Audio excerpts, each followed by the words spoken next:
Good morning, guys. Welcome to my Monday Morning Rant for Monday, the 21st of March, 2022. I have again been doing nothing much more than gaming. I did have another shoot, which was great. Shoot a week, perfect. But with the gaming, I'm glad that I finally found a really chill group of 6 people to do the new raid, and we got through it, and I'm very appreciative about it. It just really makes a difference when you're playing with some cool-headed people. But I have been watching a shit ton of MasterChef Canada if I'm being specific. It's funny, like I have access to all the services, those Netflix and HBO and all of that, and I have a mate, my brother from another mother, who's given me access to all that shit, but I don't watch anything on that stuff, and I feel like I end up spending time browsing sections for something to watch, and then I don't see anything that I really like. And then when I do start watching something, I'll probably fall asleep during it, and I end up having like 5 movies that I haven't finished and I can't be bothered to finish. And a bit wary about getting into those series that they make too, because there's 12 episodes and you end up getting so addicted to them that you end up watching 12 episodes in 2 days or something. Cramming it all in. I don't know, it's just not my style. So I think YouTube is my jam, and I like it that I'm in control. I've got no ads because I've got an ad blocker on there, and I don't care whether that's right or wrong. I fucking hate ads. And yeah, it's interesting because with YouTube, it's almost like it reflects what I'm into at the moment, and it is fascinating what they push to the front screen. And for me, all of it is food. Like everything is food at the moment. And I'm still so into it. I'm still making my own food, and I'm not ordering Uber Eats every day. I'm saving money there, which is great. And there's just something about it, right? Like there's something about cooking something. And in the past, I would cook something and I would be so disappointed with the first mouthful, and I would always end up throwing half of it in the bin. Whereas now, I walk back to the kitchen with an empty plate and I'm making noises out loud like, fuck, that was amazing. Fucking delicious. And it feels really good.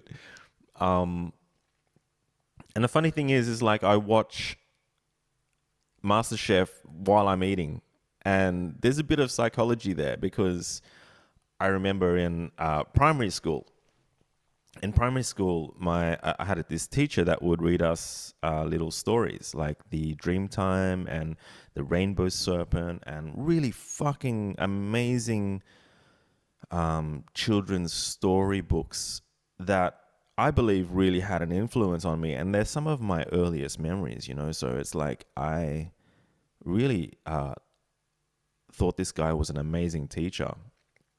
And he read out this story about a really broke Korean family, and this little boy who the family was so broke that all he had to eat every day was just a plain bowl of rice, white rice. And what he would do is he knew downstairs there was a seafood restaurant, and he would have his bowl of rice by the front door. So he would crack open his front door so that he could smell the aromas coming from the restaurant below, the fish. And so he would eat his plain bowl of rice there, thinking that he would be eating fish on rice. And it was just such an inspirational story, and I really feel like it's influenced my life to a degree. So yeah, super creative, and I find that like eating my meals in front of the TV while I'm watching MasterChef, it just fucking works for me. It's hilarious. But I love it, and I love it, and it's what I'm into at the moment. It's so obvious. If you were to check out my YouTube, you would see like it. All the suggestions, it's all food, like food trucks and Korean street food, and I love stuff like that, and I love stuff that's quick to make and super tasty, and so yeah, that's what I've been into. And what else? Just another reflection that I've had about working with escorts and being friends with a few escorts.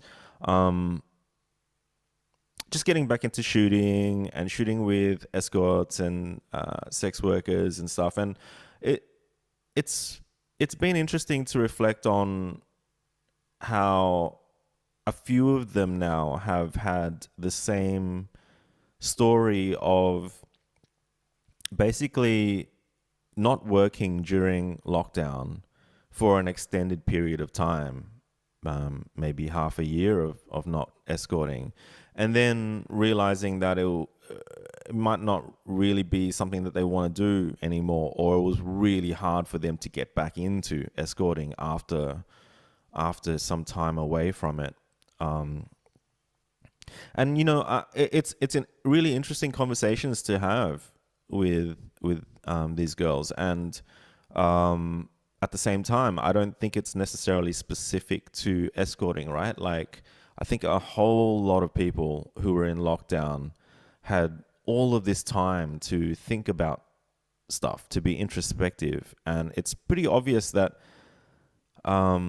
sometimes people don't know what to do with that time.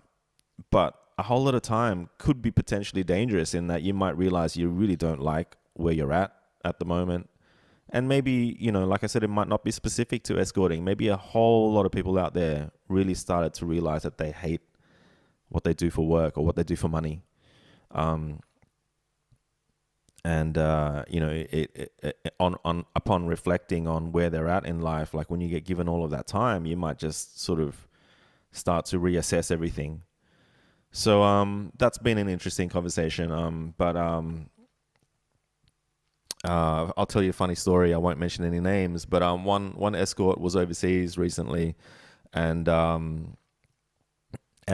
she got really sick. She got so sick, she thought she had COVID and that she thought she was going to die. And the main concern for her was that if she did die overseas, that her parents would end up, collecting her things from her place, her home, and would find all these sex toys and dildos and stuff like that. And they would freak out about that and maybe find out that she was an escort. And yeah, it's a funny story, but not really. It's interesting. And that's why I find having escorts as friends really interesting. They're all on different levels in life and within the industry as well, and they always have interesting stories to share with me. So I really value that. I hope I don't get in trouble for fucking sharing these stories. Anyway, that's about it. I need to go and buy a suit later on today for my cousin Nicholas's wedding, which is happening next month. I've only really had one amazing suit. It was my wedding suit that I made with P. Johnson Tailors in Darlinghurst. And yeah, I was it was an amazing suit. Like before that, the last time I wore anything like a suit would have been like high school, and just to have a suit that fits you to a T, like if anyone else put on the jacket, the buttons would not line up because one of my shoulders is higher than another. So when I put it on, the button lines up perfectly. And having your initials and name on the inside of the jacket and on your shirt and stuff, it just, all these little things make it feel so special. And I think Guy Ritchie and Joe Rogan had a podcast where Joe Rogan's like, fuck that, I would never wear a tie. It's like a fucking noose around your neck. And if you got into a fight, you'd be fucking dead if you had a tie on. And Joe is like a t-shirt and kind of jeans guy. And Guy Ritchie's a suit guy. And Guy Ritchie was trying to explain that a really well-fitting suit is as comfortable as pajamas. And he has a point. And it's more than that. It makes you feel like powerful. And I think he had an example of like Harvey Keitel in a movie, and Harvey Keitel's standing in front of a mirror and he's putting his tie on, and he's like, it's like putting on a suit of armor. It's not like the analogy of going to high school and then going to the workforce wearing a noose around your neck and wearing this uniform and fitting in and looking like everybody else and everyone hating it. Where it came from was a place of power. And I totally get that. But I'm not a suit guy.